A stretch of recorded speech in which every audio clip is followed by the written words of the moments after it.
Hello every one, വളരെ informative ആയ ഒരു വീഡിയോ ആയിട്ട് വന്നു.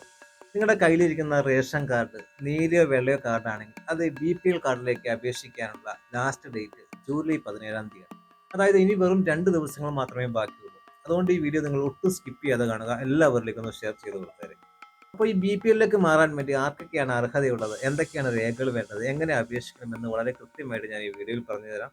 വീഡിയോയിലേക്ക് പോകുന്നതിന് മുമ്പ് ആദ്യമായിട്ടാണ് എൻ്റെ ചാനൽ കാണുന്നതെങ്കിൽ ചാനൽ സബ്സ്ക്രൈബ് ചെയ്യുക, ഫേസ്ബുക്കിലൂടെയാണെങ്കിൽ പേജും കൂടി ഒന്ന് ഫോളോ ചെയ്യുക. അപ്പം നമ്മളിൽ ആർക്കൊക്കെയാണ് BPL കാർഡിന് അർഹതയുള്ളതെന്നല്ല നമുക്ക് നോക്കാം. ഇതിന് കുറേ മാനദണ്ഡങ്ങൾ വച്ചിട്ടുണ്ട്. കുടുംബത്തിൽ മാരകമായിട്ട് അസുഖമുള്ളവർ, അല്ലെങ്കിൽ കിഡ്നി രോഗികളും മറ്റെന്തെങ്കിലും തരത്തിലുള്ള മാരകമായ രോഗമുള്ളവർ, അത്തരം കുടുംബങ്ങൾക്കാണ് പ്രധാനമായിട്ടും മുൻഗണന ലഭിക്കുന്നത്. രണ്ടാമതായിട്ട് നമ്മുടെ കുടുംബനാഥൻ വിധവയോ അല്ലെങ്കിൽ വിവാഹം മോചിതയോ അല്ലെങ്കിൽ ഭർത്താവ് ഉപേക്ഷിച്ച് പോയ അത്തരം ആളുകൾക്ക് അപേക്ഷിക്കാവുന്നതാണ്. മൂന്നാമത് പറയുന്നത് കടുത്ത സാമ്പത്തിക ബുദ്ധിമുട്ട് അനുഭവിക്കുന്ന അഗതികൾ, ആശ്രയമില്ലാത്ത കുടുംബങ്ങൾക്കൊക്കെ അപേക്ഷിക്കാട്ടോ BPL കാർഡിന്. നാലാമതായിട്ട് അവർ പറയുന്നത് വീട്ടിൽ ആർക്കും സ്ഥിര വരുമാനമുള്ള സർക്കാർ ജോലിയോ അല്ലെങ്കിൽ അർദ്ധ സർക്കാർ ജോലിയോ ഉണ്ടാകാൻ പാടില്ല. അത്തരം ആളുകൾ അപേക്ഷിച്ച് കഴിഞ്ഞാൽ BPL കാർഡിലേക്ക് മാറുകയില്ല. അഞ്ചാമതായിട്ട് പറയുന്നത് സ്വന്തമായി 4 ചക്ര വാഹനങ്ങൾ, അതായത് സ്വന്തം ആവശ്യത്തിനായി കാറുകൾ ഉള്ളവരൊന്നും അപേക്ഷിക്കരുത് ഇതിലേക്ക്. ആറാമതായി സ്വന്തമായി ഒരേക്കറിൽ കൂടുതൽ ഭൂമി കുടുംബത്തിന്റെ പേരിൽ ഉണ്ടാകാൻ പാടില്ല. ഞാൻ ഇപ്പോൾ പറഞ്ഞിരിക്കുന്ന ഈ മാനദണ്ഡങ്ങളിൽ പെടുന്നവരാണെങ്കിൽ നിങ്ങൾക്ക് ധൈര്യമായിട്ട് അപേക്ഷിക്കേണ്ടത്. ഈ ജൂലൈ 17-ന് മുൻപായി നമ്മൾ എന്തൊക്കെ രേഖകളാണ് റെഡിയാക്കി വെക്കേണ്ടതെന്നും കൂടി നമുക്ക് ജസ്റ്റ് നോക്കാം.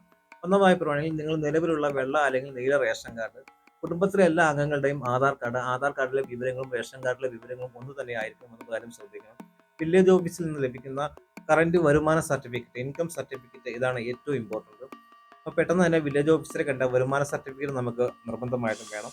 അതുപോലെ തന്നെ വീട്ടിൽ രോഗികളുണ്ടെങ്കിൽ മെഡിക്കൽ ബോർഡിൻ്റെയോ ഡോക്ടറുടെയോ സർട്ടിഫിക്കറ്റ് വേണം. നിങ്ങളുടെ വീടിൻ്റെ വസ്തുവിൻ്റെയോ ഈ വർഷത്തെ നികുതി അടിച്ച രസീത് വേണം. ഈ രേഖകളെല്ലാം നമ്മുടെ കയ്യിൽ കരുതാൻ മറന്നു പോയിട്ടോ. ഇതെങ്ങനെയാണ് ചെയ്യേണ്ടതെന്ന് വെച്ച് കഴിഞ്ഞാൽ നിങ്ങളുടെ തൊട്ടടുത്തുള്ള അക്ഷയ കേന്ദ്രങ്ങൾ വഴി പെട്ടെന്ന് ഓൺലൈനായിട്ട് നമുക്ക് അപേക്ഷിക്കാം. ഇതാണ് ഏറ്റവും എളുപ്പമായിട്ടുള്ള വഴി. കാരണം അവർക്ക് കൃത്യമായിട്ട് സൈറ്റ് അറിയാവുന്നതുകൊണ്ട് പെട്ടെന്ന് തന്നെ ഈ കാര്യങ്ങളെല്ലാം സെറ്റാക്കാൻ പറ്റും. രണ്ടാമത്തെ ഓപ്ഷൻ ഉണ്ട്. സിവിൽ സപ്ലൈസിന്റെ ഔദ്യോഗിക വെബ്സൈറ്റിൽ സിറ്റിസൺ ലോഗിൻ ക്രിയേറ്റ് ചെയ്ത് നിങ്ങൾ സ്വന്തമായ ഒരു മൊബൈൽ വഴിയോ ലാപ്ടോപ്പ് വഴിയോ ഈ കാര്യങ്ങളെല്ലാം നമുക്ക് ചെയ്യാൻ കഴിയും. അപേക്ഷ നമ്മളിങ്ങനെ സമർപ്പിച്ചു കഴിഞ്ഞാൽ വേണ്ടപ്പെട്ട ഉദ്യോഗസ്ഥർ നിങ്ങളുടെ വീട്ടിൽ വന്ന് അന്വേഷണം നടത്തുകയും നിങ്ങൾ കൊടുത്തിരിക്കുന്ന വിവരങ്ങൾ സത്യമാണ്, നിങ്ങൾ അർഹരാണെന്നും ബോധ്യപ്പെട്ടാൽ നിങ്ങളുടെ റേഷൻ കാർഡ് BPL ആക്കി മാറ്റി നൽകുന്നതായിരിക്കും.